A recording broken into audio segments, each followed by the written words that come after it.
Page খোলার পরে ৪-৫ মাস আমার ভিডিওতে কোনো ভিউ, ফলোয়ার কিচ্ছুই ছিল না। আমি তখন জানতামই না কিভাবে ফলোয়ার এবং ভিউ বাড়াতে হয়। কিন্তু এখন আমি কিন্তু ভিউ এবং ফলোয়ার বাড়ানোর জন্য সেই কাজগুলো করি বিধায় কিন্তু এখন আল্লাহর রহমতে আমার পেজে অনেকটা ভিউ হয়, আবার আমার পেজের ফলোয়ারও বাড়ে। তার ভিতরে প্রধান কাজটা আমি যেটা করি সেটা হলো অন্যের ভিডিও স্কিপ করি না। যার ভিডিও সামনে আসে তার ভিডিওতেই কিন্তু আমি লাইক, কমেন্ট করি। হ্যালো এভরিওয়ান, আসসালামু আলাইকুম। সবাই কেমন আছেন? আশা করি আল্লাহর রহমতে সবাই ভালো আছেন। আমিও ভালো আছি। তো আজ দুপুরে রান্না করছি লাউ দিয়ে ইলিশ মাছ।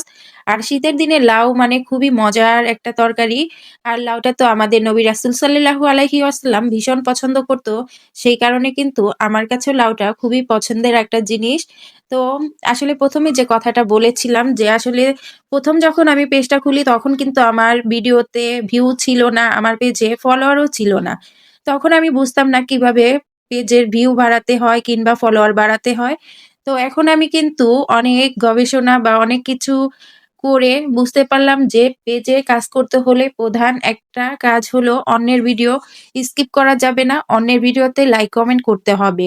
আর এই কাজটা যদি আমরা সবাই করতে পারি তাহলে কিন্তু পেজের ফলোয়ারও বাড়বে এবং ভিউ, এনগেজমেন্ট সবই বাড়বে। তাই আমি বলব আপনারা যদি ফলোয়ার বাড়াতে চান, এনগেজমেন্ট বাড়াতে চান তাহলে অবশ্যই অন্যের ভিডিও, অন্যের পোস্ট কখনো স্কিপ করবেন না। যতটুকু পারেন সবার পোস্টে আপনি একটা করে কমেন্ট করার চেষ্টা করবেন। তাহলে হবে কি জানেন?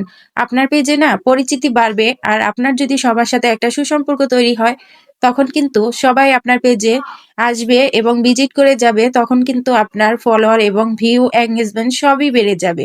তো কথা বলতে, বলতে কিন্তু রান্নাটা অনেকটাই আমি করে নিয়েছি। দেখতে পাচ্ছেন। তো আমি খুব মজা করে আজকে লাউটা রান্না করেছিলাম। ভীষণ মজা হয়েছে। আমার ভিডিও এবং কথা যদি আপনাদের কাছে একটুও ভালো লাগে তাহলে বলব অবশ্যই আমার পাশে থাকবেন। আর হ্যাঁ, একটা কথা বলি, আপনাদের যে কমেন্টগুলো আমি পাই ভীষণ ভালো লাগে আপনাদের কমেন্টগুলো পড়ে। আমার খুব ভালো লাগে আপনাদের কমেন্টের রিপ্লাই দিতে। তাই আমি বলব প্লিজ আপনারা একটা করে কমেন্ট রেখে যাবেন যাতে করে আপনার বাড়িতেও আমি গিয়ে ঘুরে আসতে পারি। আপনার সাথে যাতে আমার একটা সুসম্পর্ক তৈরি হয় বা তৈরি করতে পারি সেই সুযোগটা আমাকে দিয়ে যাবেন। তাই কমেন্ট করতে কখনোই ভুল করবেন না, কখনোই কৃপণতা করবেন না। আপনার কমেন্টই কিন্তু আপনাকে পরিচিতি বাড়িয়ে দিবে। তাই আশা করি আমার ভিডিওতে একটি কমেন্ট রেখে গেলে আমি আপনার সাথে পরিচিত হতে পারবো কিংবা আপনার পেজে আমি ঘুরে আসতে পারবো। আসুন কৃপণতা বাদ দিয়ে আমরা একে অপরের পাশে থাকি, একে অপরকে অনেক, অনেক সাপোর্ট করি। আপনি আজকে অন্যকে সাপোর্ট করবেন, আপনাকে আরেকজন সাপোর্ট করবে। এভাবেই আমরা একে অপরকে অনেক দূর নিয়ে যেতে পারবো। তাই আসুন হাতে হাত রেখে কাঁধে কাঁধ মিলিয়ে সবাই এগিয়ে যাই।